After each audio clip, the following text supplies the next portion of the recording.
AAA video games are held to a high standard, but what does AAA mean? The AAA title is associated with big-budget, multi-level marketed video games that promise to provide consumers with endless hours of gameplay, innovative graphics and mechanics, rich storytelling, amazing music, compelling characters, live operations, multiplayer feature sets, and so on and so on.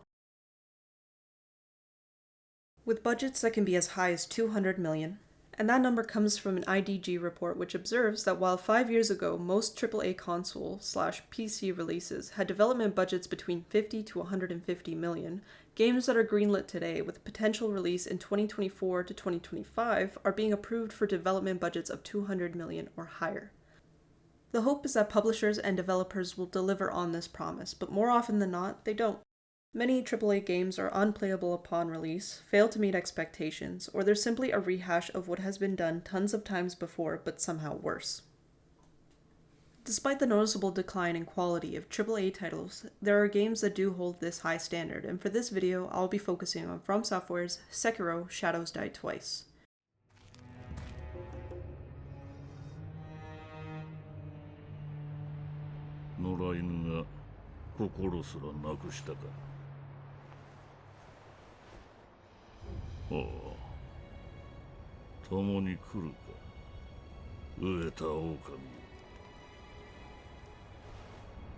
Sekiro proves that big-budget games can take creative risks and still be largely successful. So what were the creative risks taken?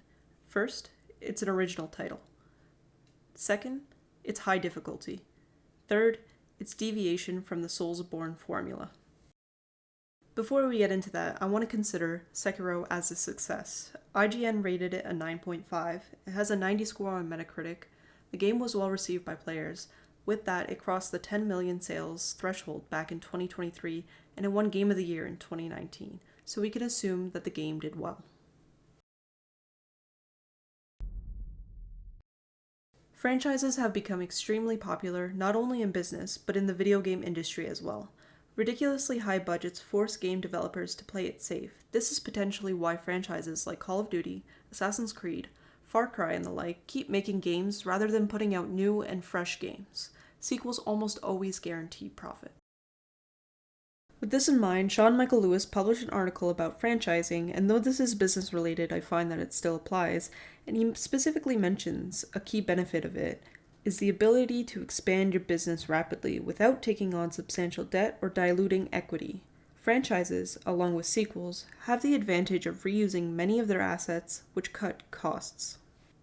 While Sekiro does reuse assets from previous games, such as the user interface, it also added new features. Sprinting as a core mechanic, the posture and parry system changes how combat is structured. It becomes less defensive and more offensive. The prosthetic animations as well as the prosthetic uses, including but not limited to firecrackers, a different skill tree, death blows, and satisfying audio additions. The game feels different in comparison to From Software's other titles, and it is mostly because of these additional mechanics, animations, and audio cues.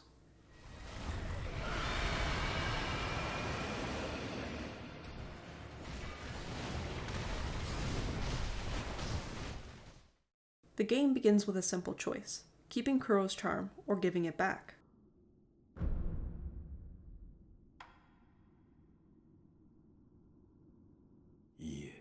By keeping the charm, you play on a normal difficulty setting, but for players who wish to challenge themselves further, they can return Kuro's charm, making parry windows tighter and blocking less effective.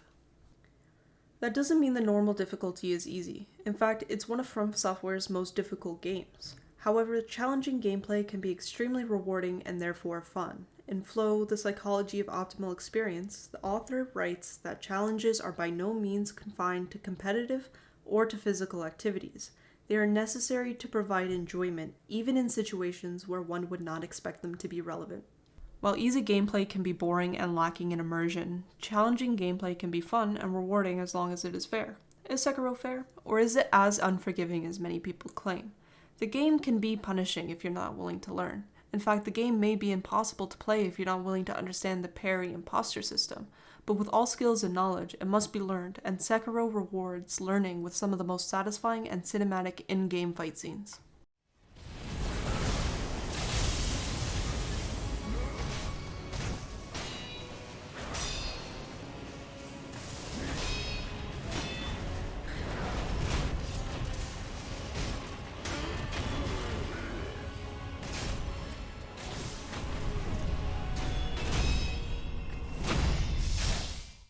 Still, a high difficulty can be seen as a barrier to entry, especially with the rise of casual gaming. According to the Financial Express, investment in casual gaming has increased from 4.6 million in 2023 to 15.9 million in the same period of 2024.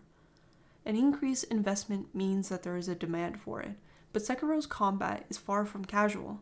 The game doesn't seek to attract new players by making it easy for beginners. In fact, it seems to actively filter out those who want to sit back and relax.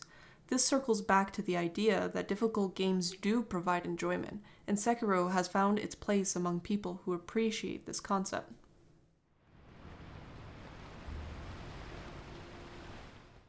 The Soulsborne formula can be broken up into 3 elements: customizable characters, flexible builds and classes, and stat-based progression. These are universal elements that have become a staple of Soulsborne games. Experienced players are comfortable and competent with the freedom of crafting a character and build from scratch. They can put their souls, blood echoes, runes, whatever you'd like to call it, into specific stats to create their exact build. This familiarity can create a positive impact on players. To reiterate this idea, let's consider an experimental study that looked at a player's game experience in relation to their gameplay histories. In it, the conductors of the experiment concluded that familiarity with the game universe had a positive impact on the feeling of competence, immersion, emotions, and flow. In the context of Soulsborne games, the universe would not necessarily be the setting, but instead the gameplay formula mentioned before. Sekiro takes this formula and changes it. So what are the key differences? Well, first, Sekiro has a named protagonist called Wolf, which replaces the customizable character with a fixed identity. Outfits are also limited and tied to a completion of gauntlets. Builds exist, but not in the same way they exist in other Soulsborne games. For example, you can customize your prosthetic loadout and choose a shinobi art, except there aren't over 100 plus weapons in the game like in Elden Ring. The story is less ambiguous and is grounded in Japanese history with heavy traces to philosophy and mythology, such as the demon of hatred being a representation of the Oni.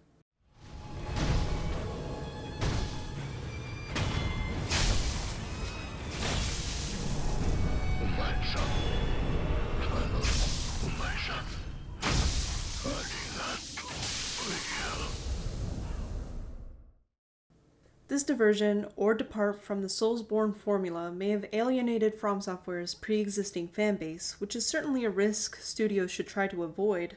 However, in the case of Sekiro, it worked because the new elements introduced were ingrained in the storyline. AAA games have varied in quality over the past decade, and the reason for this mostly boils down to how massive budgets tend to make studios more risk-averse. Risk-taking is not always a bad thing, and can lead to the creation of a great game, as in the case of Sekiro. Sekiro changed the well-established formula players came to expect from its studio, increased its difficulty despite the trend towards casual gaming, and its originality is striking in comparison to the studio's predecessors. When consumers have so many options on which games to play and which genre of games to dive into, AAA studios need to take action to stay relevant. By releasing a game that is new and different, that takes risks, From Software managed to achieve what many could not with Sekiro.